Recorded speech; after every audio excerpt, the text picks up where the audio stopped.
Bueno, tira, bada, atzo aldaketaren erradiografia egin genuen, Aingeru Epaltza, Florena Oiz, Edoi Etxarte eta David Garnatxorekin, eta gaur aldaketaren ebaluazio batzordea osatuko dugu gure parlamentarien solasaldiko kideekin. Lehenik eta behin, Geroa Baiko ordezkaria aurkeztu behar genuen, baina ez du iristerik euki trafiko arazoak direla kausa.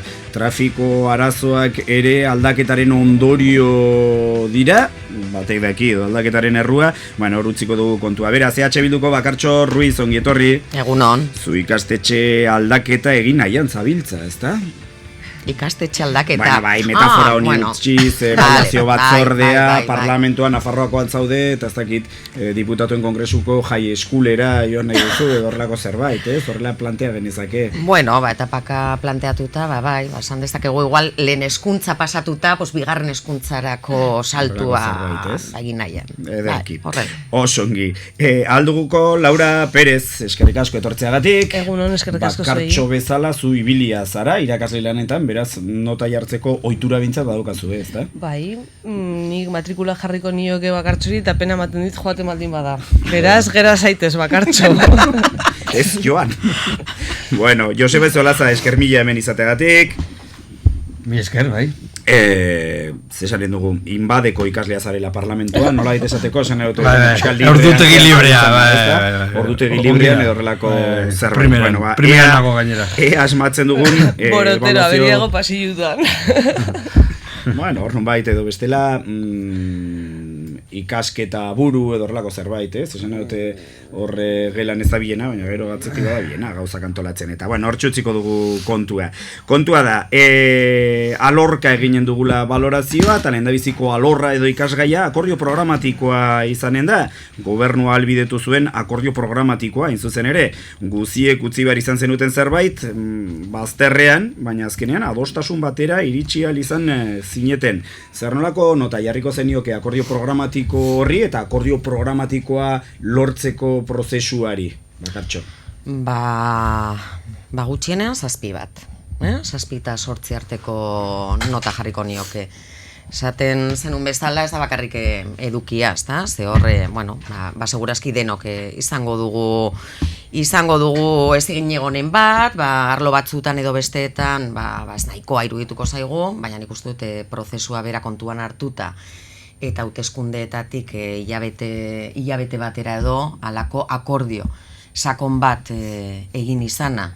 Nik uste estatuan ez dagoela halako sakontasunik daukan akordiorik, lau indar oso diferenteen artean, eta arlo askotan eredu ezberdinak defendatzen ditugunon artean, eta gai mamitsu eta batzuetan arazotxuen inguruan, nik uste akordio horrek aukerak ematen dituela 4 urte hauetan aldaketan sakontzeko, eta nik nota ona jarriko nioke. Eta bereziki denok egin genuen aleginari.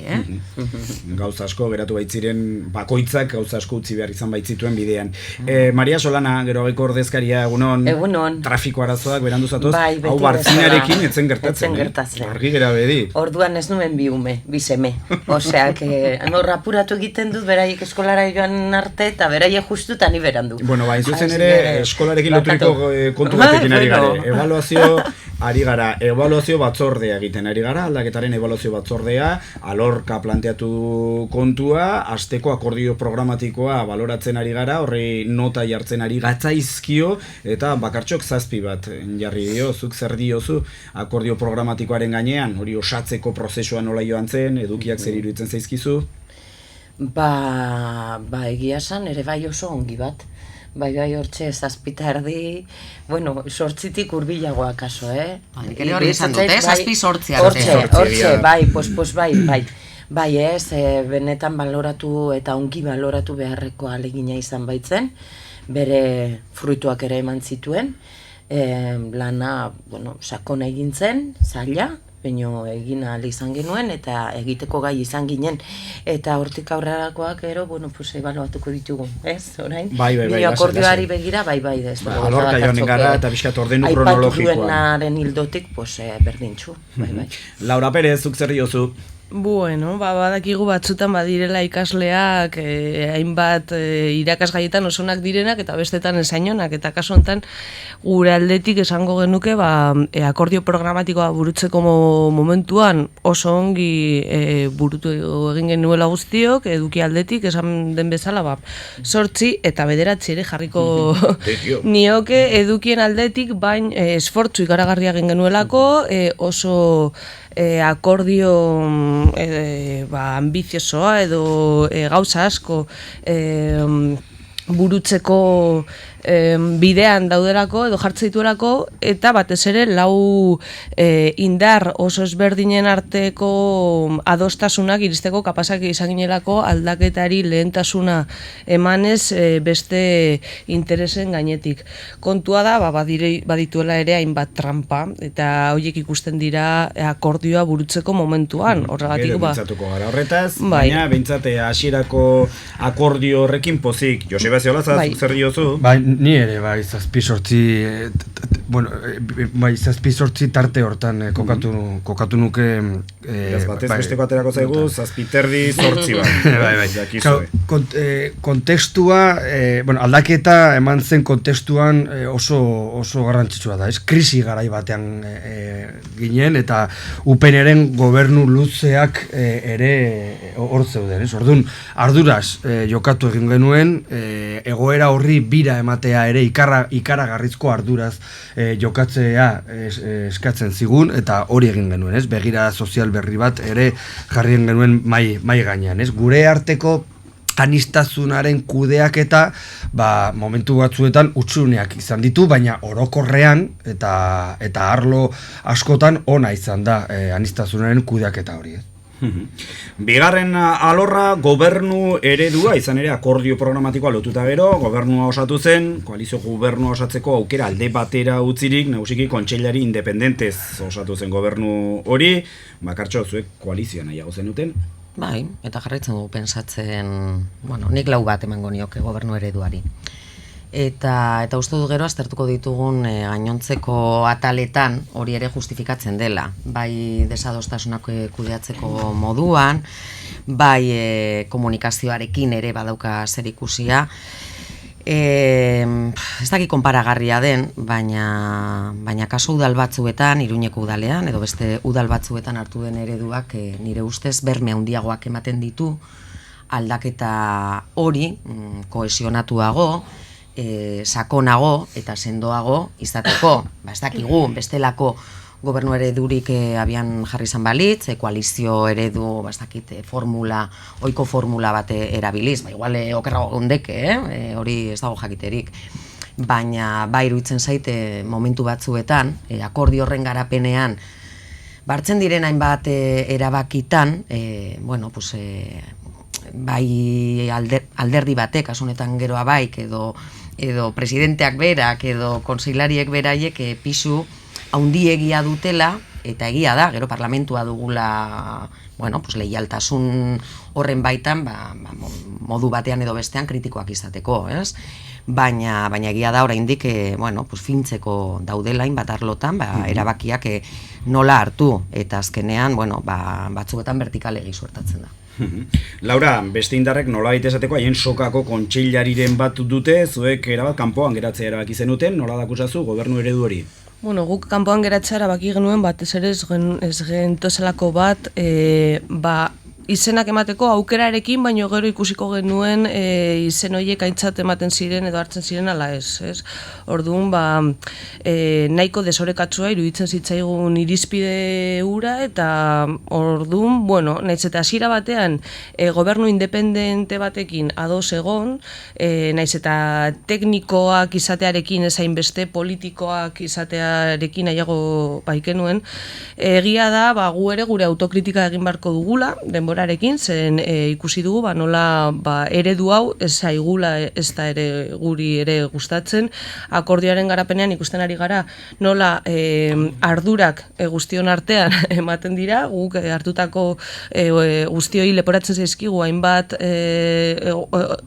erabaki haien baita parte hartu izan ez dugunean, eta eredu hori beraz, etorkizunari begira beste modu batez planteatu beharko litzateke beste modu batez. Hasiera batean uste genuen, naiz eta independienteak izan, alderdiek haien gainean arduraren bat izango izan bar zutela, eta azkenean ez duten ez gero, suertatzen diren gatazkak, arazoak batzutan zailak izaten dira defendatzen. Zenbaki bat eskatuko dizut? Nota bat, alegia? Ni oso txarra nahi suspenditzen, baina agian kasu honetan lauterdi. Gainditzeko aukerarekin komunikazioa eta hobetzen baldin bada. Lauterdi beraz. Joseba, kontxillaritzari garrantzitsuenetako bat, eskubide sozialena, zuen inguruko pertsona baten esku dago, laparraren esku, nola dakusazu eredua?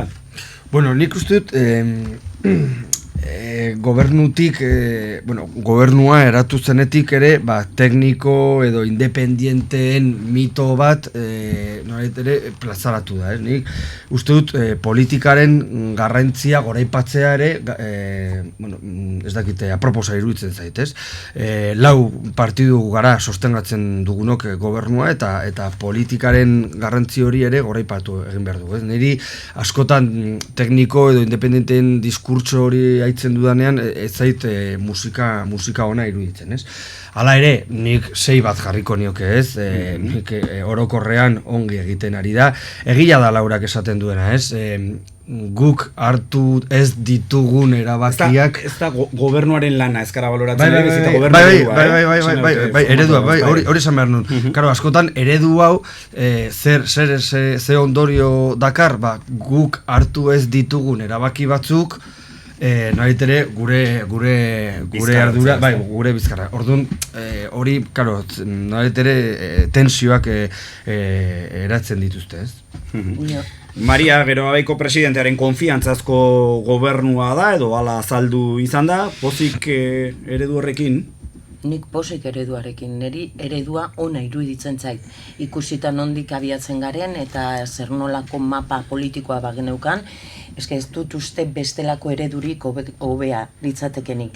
Eta ez ginen sartu edo, batek ez zuen sartu nahi izan, kuoten gobernu banaketa batean, baina horrek ez du esan nahi, eredua berez eta ideia ez tatxar.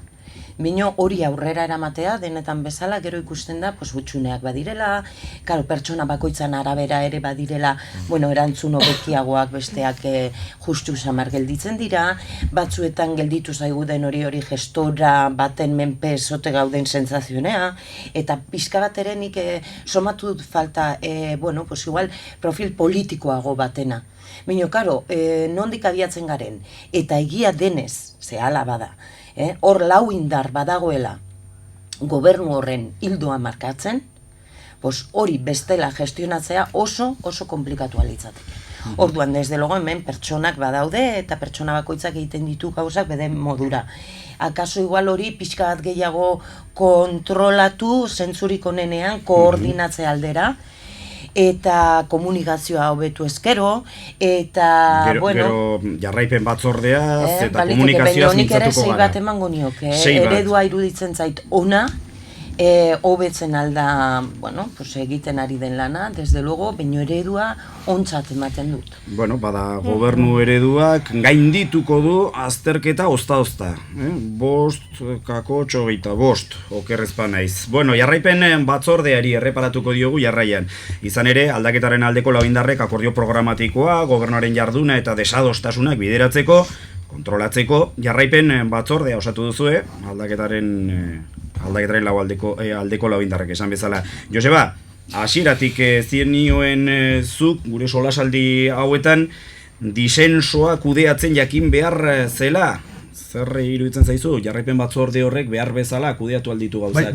Batez ere, ezberdintasunak eskutatu ez direlako, Osa, behar ez direlako. Uste dut, Nafarroa Bairen garaiko hausnarketa hori nire kasuan argi dago, oso txarra da gure arteko ezberdintasunak eskutatzea eta normaltasunez eta frustraziorik gabe ikusi egin behar ditugu ematen direnean.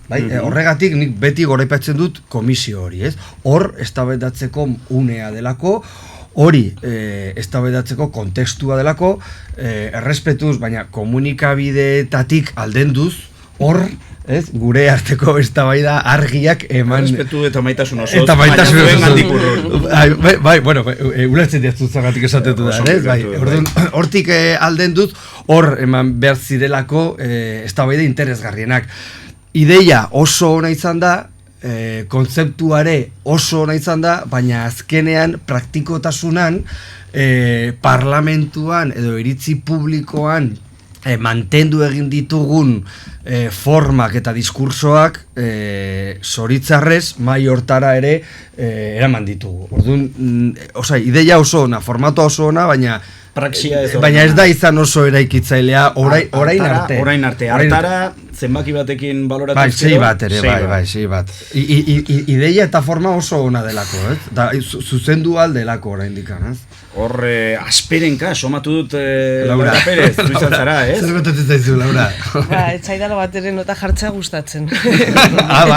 Sufritzen ari zara nirekin, etzen orduan... Uste nun nire iritzearekin. Gero batez ere gero damutu naizelako gobernuaren suspentsoarekin, batez ere gauza bat argitu nahiko nukelako eta guk gure autokritika egiteko, eta guk diogunean ez bakarrik Podemosi buruz, ez naiz Podemosi buruz ari baizik eta guztioi buruz orokorrean, Eta agian arazoa ez da bakarrik ze pertsonek osatzen duten gobernu hori, baizik eta akordio programatiko egiterakoan ez ginela kapasak izan lehentasunak izendatzen, ze egin bar genuen lehenengo, kronograma bat, hainbat trampa ere jarri genituen, geure buruari, esan nahi dut. Bigarren aldia da aipatzen duzula trampana, eta irriketan nagoiak. Akordioa ez zegoen hainbat gauzetan, eufemistikoki formulatu ziren akordio moduan. Setasunik gabe, orokorrean aipatuz, eta bar. Eta batez ere niretzako tramparik okerrena izan zen erreforma fiskalarena. Hainbat orokortasun genituen gauza askotan, desdakitzen bat neurri ziren azkenean, ia 200 piko edo ez dakit. Akordio asko, baino bai zehaztu genituela erreforma fiskalaren atal guztiak. Hor bai, ez genukela margenik, beste hainbat gauzetan ez genuen bezala. Orduan, klaro, erreforma fiskala da azkenean kakotxa esaten da ez, koska. Gakoa, hori. Kakotxala. Gakoa, erreforma fiskala ez baldin badu akordio programatikoaren burutzea bermatzen, hor baina alare badago sakontzeko aukera, Jarraipen batzordeari dagokionez, Laura? Batzutan eske agian beste modu batez ere planteatu barko genuke, ematen diren irizpideak ez daude argi edo behintzat nik ez ditut argi ez dakit agian nik onartu nahi ez ditugulako, baina batzutan argitu barko genituzke prozedurak, batzutan jarrapin batzordeak ematen dira departamentuki edo eta ez sektorialki eta ez bere osotasunen, eta nik uste dut egin barko genukela eta agian hemen ja publikoki konpromesoa argenezaken jarraipen batzorde orokor bat egiteko hausnarketa, valorazio bat, ze egin dugun, agian gauza positibo gehiago aurkituko ditugu, baina ze egin behar dugun batez ere aurrerantzean. Nota? Mira, nota jartzea zaizula gustatzen. Gero nahi bauzu, gai jartzaileari jartzen aldiozu, ikamendeku bezala horretara behartu zaitulako. Jarraipen batzordeari... Lau bat ere bai? Ai, joder. Venga, 5 bat, ala. 5 bat, bueno, tira.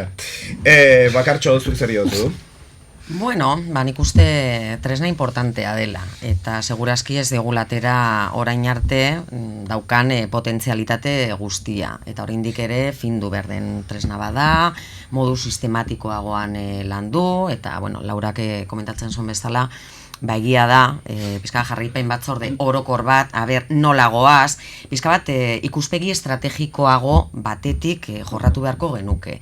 Segia da, deitu izan dugunean, izan da, desadostasun nabarmen baten arira, edo hartu den erabakiren baten arira, baina alarma gorriak piztu direnean nolabait, edo bestela, normalean, eta horretan ere, urratsak eman dira, nik hori argi esan nahi dut, urratsak eman dira, adibidez, arloka, gero eta gehiagotan elkartzen ari gara, erabakiak gutxienez, ez dakit hartu baino lehen, gutxienez publiko egin baino lehen, informazioa aldez aurretik partekatzeko, gero ados egongo gara ala ez. Ze batzutan egia da margen gutxi daukagula hartuko diren erabaki horietan eskua sartzeko eta eragiteko. Baina egia da horretan urratsak eman direla. Claro, tresna moduan desadostasunak kudeatzeko balio behar baldin badu, oraindik ez dugu metodo jakin bat baliatu horretarako, eta azkenean, gobernu eredu horrek daukana da, ados ez baldin bagaude, gobernuak erabakitzen du. Hori da gertatzen dena. Eta gero egia da, akordioak dituen, ez dakit eufemismoak diren, baina nik uste dut hori ere akordio bat izan zela bere baitan. Hainbat arlotan ez gaude ados. Oso desadostasuna barmenak zirenean, desadostasunen atalean agertzen dira. Eta beste batzuetan, oinarrizko gauza batzuetan ados egonda ere, oso zaila zen, nolabait, zehaztasun maila handiagoz adostasun horiek markatzea edo agertzea. Eta orduan ikuste dut, eufemismo horiek edo ez dakite, esaldi ambiguago batzuk horiek ere adostasunen baitan kokatzen ditut, baina gero jarraipen batzordearen lana beharko luke horien interpretazioa zehaztea eta horrek izan behar duen garapena zehaztea. Eta uste dut ez garela oraindik puntu horretara iritsi modu sistematiko batean, baina nik bukatzeko, faltan botatzen dudan gauza importantena, eta uste dut importantea dela da, ikuspegi estrategikoz, eta orain, lehenengo urte betea egingo dugu, egingo da, 3 ikasturte galditzen zaizkigu, goazen benetan segia da, kronograma batzuk baditugu arloka, baina goazen, gobernu gisa edo aldaketaren arlo instituzional gisa, ze urrats eman behar ditugu 3 urte hauetan, hori da, baina da ikuspegi estrategiko batetik, eta horrek arloetako lanketa gainditu behar du derrigor. Zenbaki bat? Orain arte egindakoaz, nik ere 5 bat jarriko diot. Iruditzen zait asko dagoela hobetzeko, baina urrats batzuk ere eman direla. Maria Solana? Bai, nik zenbakitik hasiko naiz zeia. Zeia ze uste dut neurtu behar dela eta kontutan hartu behar dugula egiten den lan importante potolo, ze mardula da egiten den lana, departamentuka. Bakartxok aipatu du. Hemen jarraipen batzorde orokor bat egon badago, zertarako elkartzen den eta zertarako elkartu izan den eta balio izan duen beste kontu bat litzateke, bino egon badago.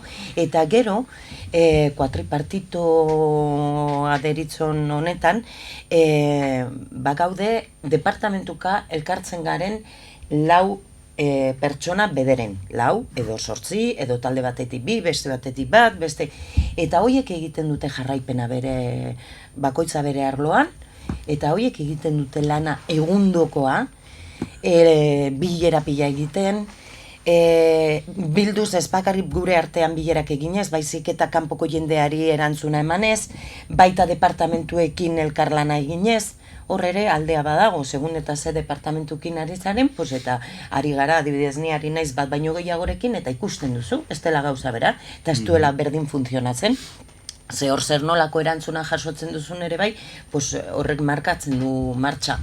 Baina hori ala da, Eta horrek eskatzen dizu egunduko energia, ahalegina eta konpromisoa ere bai. Eta hori sektoreka egiten ari da. Eta egiten ari da jarraitzeko akordio programatikoa eta alden neurrian gobernuak hartzen dituen erabaki gehienak. Karo, guri ere bai gertatzen zaigu, parlamentuan hartu izan ditugula eta hartzen ditugula eta hortara behartuta gaude erabakiak inori konsultatu gabe. Nik maiz hartu behar izan ditut erabakiak proposamen, ez dakize nolako ekimen edo ez dakize nolako kontuaren aurrean, enmendain boze bat ateratzen badanik ez dut inorekin komentatzen al. Hor erabaki hartzen du norberak edo tokatzen zaizu, esan nahi dut. Eta hori eguneroko gauza bat da. Eta erabakiak hartu behar dira. Eta ez duzu tarterik askotan konsultatzeko sikiera. Beste batzuetan bai, ez da diskulpa. Mino errealidade bat ere bada. Eta ardura denona. Hortxutziko dugu kontua, jarraipen batzordeari 5, edo kakotx 5 bat jarriko diogu. Komunikazioari ere erreparatuko diogu zentzu zabalean, batetik dago gobernuak egiten duen komunikazio, baina gero ere nolait esateko diskurtsoaz mintza gintezke Gramsciano jarriko naiz, bazen hemen erregimen regionalistaren diskurtso hegemonikoa, hori biztanda erori dela, baina sortu alda aldaketaren diskurtso hegemonikoa, ongi komunikatzen ari da, gobernua egiten ari dena. Maria, zurekin hasiko gara. Ez, nik honetan zenbakiarekin hasiko naiz ere bai, 4:30. 4:30 jarriko dut gero bataz bestekoa egiteko, ez dakit, 4:00 pasatuko garen, baino argi eta garbi ez. Ez gara ongi komunikatzen ari, baino ez indarrok eta bereziki gobernua. Ze gobernuan lan handia egiten ari da, lan esanguratsua, lan positiboa eta aldaketaren adierazle izan daitekena. Eta ez dakigu, momentu honetan eske ja ez hemendik kanpo eta kalera aterata, baizik eta guri ere bai, galdetzen badiguzu zerrendatzeko zer nolako neurri hartu diren, ibiliko ginateke larri. Gure sektoretan igual bai, gure arlotan, bino orokorrean eta gauza asko egin izan dira, asko. Eta esanguratsu. Eta, sakonak ere bai batzuk, Eta aldaketan isla badirenak eta nahi dugunaren horren adierazle badirenak. Hasi pentsatzen. Bai, eta egon badira, mandiren aurrera pauso asko. Bino, ez dakigu edo, nik esaten dut maiz, hau tabernan, diot. Maiz esaten dut. Hemen gobernua aldatzeko aukera izan genuela eta aldatu genuela, baino gainontzeko dena ia aldatu gabe jarraitzen duela. Eliteak elite jarraitzen dute izaten berberak, sareak berdintxu jarraitzen dute, zer nolako eragina dugun guk, eta gauzak gizarteratzeko dugun. Aldaketak erakundeak irabazitu. Gero nik uste dut, jabetu garela denok erakundeetan, badirela funtzionario pilo bat ardura daukatela, eta badaudela konparaziora zerbitzu juridikoak, eta horrelako elementuak. Horiek dira sareak, eta sareak ez ditugu aldatu, ez ditugu zaharberritu, ez ditugu garbitu, nolabait, eta horretan, bide luzea dugu egiteko eta ez dakit 3 urte nahikoa izango den. Bino, ez badugu abiatzen ja, horretan ere aldaketa, larri biliko gara. Eta gero, orokorrean defizita handi bat eta ez gara asmatzen ari, komunikatze aldera zer egiten dugun, nola egiten dugun, gulagun arteko lan hori dena, ahalegin hori dena, ze akordioa jartzen dugu eta eman diogu osongi eta bikainaren arteko nota. Bino eske akordioa egin behar dugu berzinatu astero. Gauzatan eta negoziatzen eta ikusten eta berrikusten eta laukako lan hori jarraitzen dugu egiten astero. Eta hori, ez gara ongi komunikatzen ari. Bakartxo. Mariak esan duenarekin ados. Nik uste dute gabezia handienetakoa hau dela. Komunikazioa hitz egin dugu barne komunikazioaz, eta hor ere nik uste dut urrats batzuk eman direla, baina oraindik ere badagoela lana. Eta bereziki kanpora begirako komunikazioan, ez dakite oso ados nagoen, erregimenaren diskurso hegemonikoa erori dela, edo hori gainditu dela esatearekin.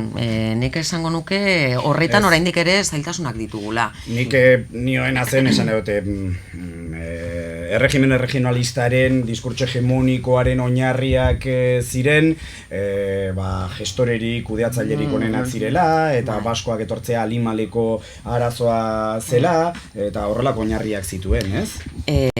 Bai, baina nik uste dut hori oraindik ere ez dela erabat desagertu. Eta gobernu honen agenda, eta berriro esango dut, gobernu honen agenda bakarrik, identitarioa dela, agenda bertzale baten baitan ari dela, eta bere kezka bakarrak ikurriña eta euskara inposatzea, jakina, euskara inposatzea eta lakoak direla, nik uste dut horrek oraindik ere jendartearen eremu zabal batean sarbidea daukala.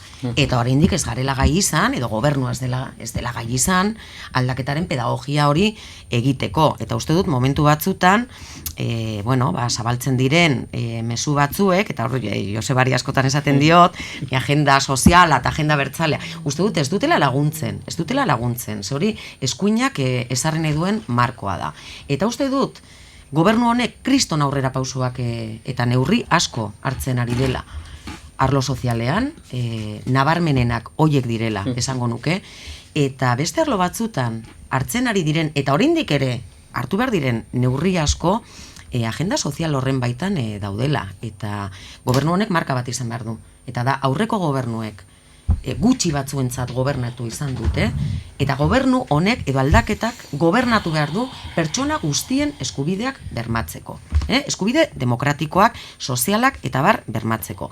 Eta amaituko dut. Ni batzutan iruditzen zait aldaketari falta zaiola ez dakit epika, baina emozio pizka bat txertatzea. Atzera begiratu beharko genuke apur bat, nola geunden orain dela 2 urte, nola geunden orain dela 3 urte, zer lortu dugun, zer dugun lortzeko, eta iruditzen zait batzutan ez garela gai, eta gobernuak ere batzutan ez duela horretan laguntzen, ez garela gai, ansiedades eta aldaketak askoz ere azkarrago gertatzerik nahi duen jendartearen multzo horri nolabait, horreka zaila da, pazientzia eskatzea neurri batean, baina ziurtasun bat transmititzea, aldaketan ari gara eta aldaketak egingo ditugu. Eta nire batzutan, iruditzen zait, gehiago saldu nahi dela normaltasuna aldaketa baino, eta hori arriskutsua iruditzen zait. Segia da, atzo, Uxue Barkosek berak, ez? Empresario y tal, no, que no pasa nada, iruditzen zait momentu batzutan eta sektore batzuei begira ez dauka zalantzarik, hori ere egin behar dela, ez da Nafarroa erori, gobernu aldatu da, eta jendea jarraitzen du bere bizitza egiten, baina iruditzen zait gehiegi azpimarratzen dela normaltasunarena, eta orduan aldaketaren alde urtetan lanean egon den hainbat sektorioen artean frustraziorako joera hasi dela garatzen. Eta iruditzen zait jende hori behar dugula aldaketa babesteko, kalean ere bai, aldaketak egin daitezen eskatzeko, guri ere exigentziak egiteko, eta benetan arriskua hori ikusten dut. Ongi iruditzen bazaitzue, 10 eta 10 arte luzatuko dugu saioa, ez daukazu gehiagitzei durelako, ez? Bai, bakartxoren erruz ala eginen dugu, eta gaina asko hitz egin duzu, eta ez duzu zenbakirik aipatu. Komunikazioa, 4 bat. Zuzeneko aipamenak izan direnez, urrengoa Joseba ez. Nik ez dut itzegin. Bai, eta urrengoa zu. Gero, lasai, Laura. Egiten bani badu gai jartzailearen valorazio, Laurak 0 jarriko dira. Aldez aurretik hitz egitea, zait batera gustatzen. Zergatik. Bueno, a ver, nik uste dut... Batera zoazte? Hori kualigatatuta dela. Amodio eta gorrotoa. Bueno, hori da. A ver, ni uste dut askotan, bakartxorekin guztiz ados nago, eta gainera... Salbu, ez. Eta gainera, nik uste dut askotan, eskertiarron artean eta horrerakoien artean, aldaketa instituzionalari, ez dakit, sensazioa dakat, gehiegi eskatzen diogula, ez? Eta ni uste dut ere, iraganean esaten nuen askotan pasaden urtean, ez? Aldaketa bermatu izateko eta indartsua izateko, arlo sindikala, arlo soziala eta arlo instituzionala amankomunezko bide bat egin behar dugula, ez? Ni uste dut, hiru eremu edo hiru arlo horren hoien inguruan ez dagola batze lan hori, ez? Nik ez dut somatzen. Orduan, gure jendartean frustrazioa ematen da, urduritasuna ematen da, edo gehiagizko eskakizunak eskatzen diote erakundeei, urte bakarrik daramagu, ez? Orduan, nik hori bizi izan dut oinarrizko errentaren inguruan, ez? Sekulako aldaketa historiko eta sakona eman da oinarrizko errentan. Eta gure militanteak, izquierda-ezkerraren militanteak, Podemosen militanteak, gero bai eta Bilduren militanteak, kesuka dabil. Eta hori zilegia da, horrelako tensio kritikoa egotea, ez? Baina nik uste dut ere gure jendartea ulertu egin behar duela, eta Laurak esaten zuen pasaden saio batean, ez? Pazientzia pixka bat eskatu egin behar diogula, eta badakigu hori eskatzea zaila dela eta larritzekoa, ez? Baina urte batean aldaketa batzuk, hain sakonak diren aldaketa batzuk ezin ditugu eman. Naiz eta gure bolundadea hori izan, ez? Orduan, hau kontutan hartu behar dugu, ez? Arlo soziala eta arlo instituzionala amankomunezko bidea egin behar dugula, ez? Arlo soziala baloreak aldatzeko behar duelako, kalean ematen diren inertziak edo dinamikak aldaketak behar duelako, eta guk instituzionalki aldaketa horiek bermatu egin behar ditugu legeetan, ez? Hori da mugimendu sozialaren eskema prototipikoa. Bueno, hau kontuan hartzea garrantzitsua da, ez? Frustrazio eta urduritasun hori ekiditeko. Karo, elite politiko, sindikal, sozial eta mediatikoak berdinak dira. Orduan, sekulako presioa jasotzen ari gara eremu horietatik, ez? Orduan, hori ere, sekulako lana behar dugu horri bira emateko, ez? Baina nik jarri nahi dudan mezu garrantzitsua hori da, ez? Arlo soziala, arlo sindikala eta arlo politikoa amankomunezko bidea egin behar dugu. Nota, poslau bat, ez? Nik uste dut hezkuntzan batez ere, baina baita ere beste arlo batzuetan, nahiko kaskarra izan da komunikazioa. Laura? Bueno, niri hontan ere beste kontutan bezala, balorazioak egitea kostatu egiten zaitzen badut alde barnetik izan dezakegun ikuspuntua, eta gero zein izango litzatekeen ikuspuntua herri mugimendutan eta izango banitz, eta egia da pazientzia eskatzen zaie, baina pazientzia puntu bateraino. Nik uste dut saiatu behar dugula elkarrekin, elkarlanean aldaketa bultzatzen, ez? Erakundeetan egin behar diren aldaketak ausartak izan daitezen, herri mugimenduak horregan behar dute aldaketa horiek babesten. Eta orduan, egin behar da birplanteamendu bat aldaketaren alde, eta zentzu hortan, ez dakitzen bateraino arazoak komunikazioezkoak izan diren ala ez, behin baino gehiagotan entzun dugu aldaketa lasaia, guztion aldaketa leloak eta guztiona ezin da aldaketa izan. Botere ekonomikoen aurka jotzen baldin baduzu, edo gehiengoaren alde baldin bazaude, gutxi batzuen kontra egon barko duzu. Orduan, planteamendu hori eta pedagogia hori egin barko litzateke. Eta horregatik, komunikatzen da egiten dena, egiten ez dena ezin da komunikatu, egia da lan ikaragarria egiten ari dela ikusten ez dena, baino, sakondu barko dugu nola urtez urte eman diren erresistentzia hoien aurka egin, nola erakundeak aldatu, parlamentuan ematen diren dinamikak bat dira nekagarriak, urrengo, eta gainera denborak entzen digu beste gauzetan aritu alizateko, eta orduan, planteatu barko dugu, estrategikoki nola egin eta aldaketa benetazkoa izateko. Eta agian bere egunean guri leporatzen ziguten purga egiteko gogoak, eskegia da, hainbat aldaketa egin alizateko ezin dituzu administrazio baitan pertsona berberak mantendu. Hori lehenago do beranduago planteatu beharko da, eta ikusten ari da nola, horiek izaten ari diren azken finean desleialenak. Zenbaki bat? Bost. Beraz, geratzen gara gutxi gora bera, ez dago koherentzia. Zizara biguntzen, Normak aurrerakin ala, zizara biguntzen. Hasi naiz bederatzi batekin, Alorka jardun dugu, orain arte, eta badakizu irrati, nik urte politikoaren edo ikasturte politikoaren amaieran gaudela, eta azkenean balorazio orokorra egin behar dela gobernuaren jardueraren gainean.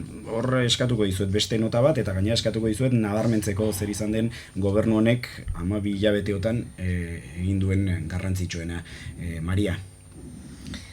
Honetan ez daukat argi nota jarri, hain dira ezberdinak departamentutik batetik bestera eman diren adibideak eta egin den lana, baina orokorrean nik uste dute gainditu egin duela lehenengo urtea. Momentuz gobernuak gainditu du urtea eta ez alderantziz. Eta uste dute horretan ere, hobetzeko tartea handia badagoela, hortaz nik 5,5 bat jarriko nioke. Bai, gobernuak gainditu du, baina zailtasun ugari dago, gauza asko daude hobetzeke, guk hemen batzuk atera ditugu, oso importantea da, komunikazioa oso importantea da, bino, karo, komunikatzeko behar duzu zer komunikatu, eta gero adostasun gutxieneko bat. Eta hori dira bi gauza importante, batzuetan badago zer, baino gero ez dago adostasunik komunikatze aldera, edo komunikatzen denean kontrako erantzunak jasotzen ditugu gure etxetik. Cuerpo a terra, que vienen los nuestros, hori maiz esan izan dugu, edo esan izan dut urte honetan. Eta diotze, zuk aipatu dituzu trampa batzuk, ezke ja bakarrik horrela tratatzekin eta horrela izendatzekin akordio programatikoa jasotzen aldituen ambiguedade, zabaltasun, inkonkrezio horiek ja nahikoa esatea bada. Eta trampa gu geuk egin dugu sortu, baldin eta hor badago gu geuk, eta zuek barne jakina, zuek zarete trampati horretan ere bai, eta erreforma fiskalaz ari bagara eta gaizkiari bagara kontu zibili, ze zuek egindakoa da. Eta zuek publikoki defendatu egin izan duzuen nik aurrean nengoela, defendatu izan duzue zutzuki, ni baino zutzukiago zenik ez nuen kontrolatzen gaia. Oso zutzuki defendatu alizateko, eta horrelagoetan nahiago izaten dut mantentzea hori, 6 batean. Hortze. Mino, karo, gauza hauek gertatzen ari dira, eta horrek ez du laguntzen. Ez du laguntzen gobernuaren lanean, ez du laguntzen horren traslazioan, eta horrek egiten digu, trabatu pixka bat martza. Mino, uste dut gainditzen aldela. Zuzeneko aipamenak izan direnez, Laura, hitza zurea da? Bai, egia da, gure baitan, erreforma fiskalarekin bat etorri izan direnak badirela, norabidea aldatu egiten duelako, baino baiagotan esan izan duguna da, ezela guretzako nahiko, eta berplanteatu beharko zela, eta gainera adostasun ontara bintzat iritsi izan ginen. Eta Usuerekin hitz egin genuenean, berak adostu eta onartu zuen, nola hemendik urte batera ikusi beharko dugu ze efektu izan dituen erreforma fiskal honek, eta aldatu beharko den ala ez. Dena dela ezin dugu kateatu kontu sektorial honetan, izan ere ez sektoriala delako baizik eta gakoa hori delako. Zertaz ari garen trampei buruz ari nintzenean ez nintzen ambiguedadei buruzari. Ambiguedade asko daude, baina trampak... Galdetu dizut zertaz ari ote zinen eta esan duzu adibide bezala jarri duzu hori, orduan, klaro. Ez dute reforma fiskalaren adibidea jarri, ez reforma fiskalari buruz beste zentzu batean hitz egin dut. Trampak niretzako izan da, esate baterako abiadura handiko trenaren inguruan ari garenean, edo eredu linguistikoi buruz ari garenean, eta puntu zehatzetan, hainbat desakordio, ez daude desakordio moduan agertzen, eta gero parlamentuan ikusten dugu, nola ez dagoen akordiorik. Orduan, OPEarekin ere ikusi izan genuen. OPEarekin, OPEari buruz ez genuelako ezer zehaztu baino. Claro, ez zuen jartzen OPEa lan eskaintza egin bertzela bai, baino nola ez.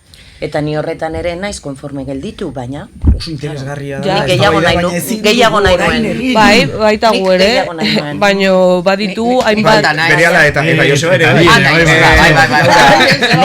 Nota orokor bat, ez daukagu gehiagorako astiri. Zure baino nien nahi Nota orokor bat pasatzen gobernuaren asko. jardunari.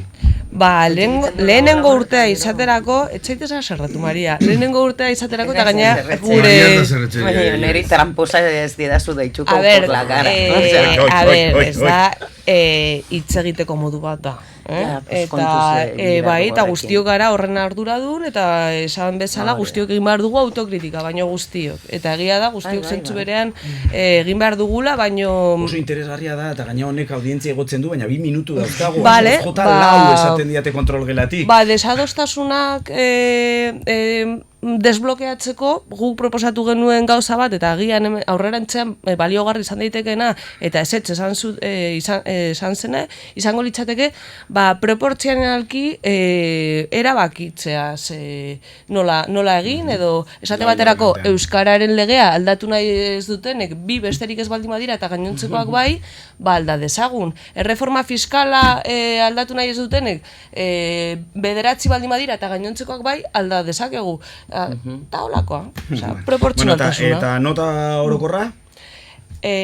Ba, lehenengo urtea izateko 6 bat, eta aurrerantzean ba, ikusiko dugu nola. Urte bete barru elkartuko gara hobetu, hemen bai, eta bai. jarriko dugu nota berriro. Espero dugu. Joseba, zuk zer diozu? Bai, ni lau neurri konkretu goraipatu nahiko ditut, ba, ez dakit, argazkiaren isla agertzeko, ez? Lehenik eta ben, muturreko pobrezia bera doa, 20% bera doa, eta hori sekulako marka da, urte honetarako. Violentzia ezberdinen biktimen aitorpenaren politikan aurrera pausu nabarmena eman da ere bai. 500 etxe bizitza soziala eraikitzeko plana aurkeztu egin da, eta UPNren garaian 0 ez zen inolako etxe bizitza sozialarik eraiki, eta laugarrenan lehen esan dudan bezala oinarrizko rentaren indarra edo sakontzea. Ni niretzako lau neurri horiek ba, argazki oso ona ateratzen da. Horretik 6 bat jarriko Sei dio. bat. 3 neurri arlo sozialearen neurriak dira, baina hauek aurrera eramateko sail guztien ahalegin ekonomikoa behar izan da. Hau, ez da arlo sozialen meritu bakarra, baizik eta arlo guztien meritua da. Bakartxo? Bueno, baina ados nago, Josebak planteatu dituen aurrera pausuekin, ikuste dute lehen Baina- esan dut. Ez, horretan ez daukat bainarik. Ez daukat bainarik. Ez hartu ziri.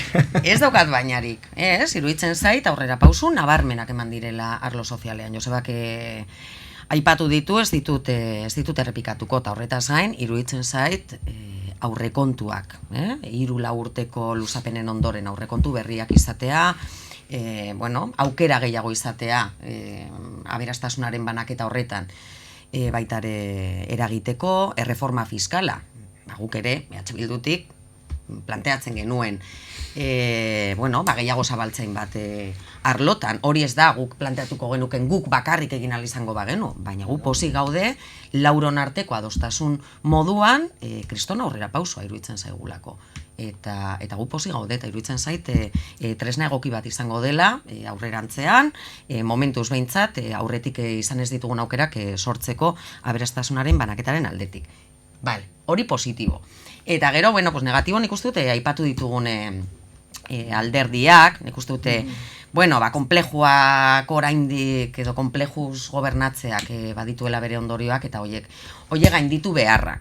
Eta positibotzat ere, bazdakit, nolabaiteko lau indarrok daukagun, ezakit leialtasuna, baina bai erantzukizunez jokatzeko determinazio hori, akordio horren baitan, horrek ere momentu batzuetan baditu alde pixka bat labankorrak, eta gauza batzuetan ados ez bagaude ere, eta, ez hariko hemen arostegiaz eta bar, gero, erabakiak hartzen direnean, naiz eta gauza batzutan erabat ados ez egon, iruditzen zaiz zaindu behar ditugula formak ere. Eta gero bozkatu egiten ditugunean kontuak, estrarekin aurreko gunean gertatu zena, nik ulertzen denok ditugu barruko tensioak, eta exigentziak gure oinarri sozialetan, iruditzen zait, erantzunkizunez jokatzeak ere behar duela elkarrekin hartzen ditugun erabakiak, jakinda, gauza batzutan ez gaudela ados, aurpegia ematea, eta batzutan, aurpegia igual apurtuko dizute, baina nik uste dut hori ere nola zaindu behar dugula. Zenbaki bat? Bueno, 5 erdi. 5 erdi. Bai. Laura Perez, jarri nahi diozu amaitzeko gai jartzaileari iruta, hola pixkat mendeku bezala, edo ongi zaude. Bueno, jarriko dizut 3 bat. Bro, atxonteta, jarriko dizut 8 bat. Armailatik etzen nuen 3 bat aterako. Eta kitatera duan nire bizitza oso. 8 bat, eta agian gehiago ere. Eta kitxo, ezin da deus gehiago gehitu, bestela akabatuko bain naute, eta hor bai Igor Eskudero jarriko ez 0 biribil bat denboraldetik oso gaizki gabitzalako. Beraz, laukote plazara izan da beti bezala, zuek isolasean aritzea, urren arte. Bueno, eskerrik asko. 1, 2, 3, 4! Egiazko Nafarroa maite dugulako, metropoli erreala.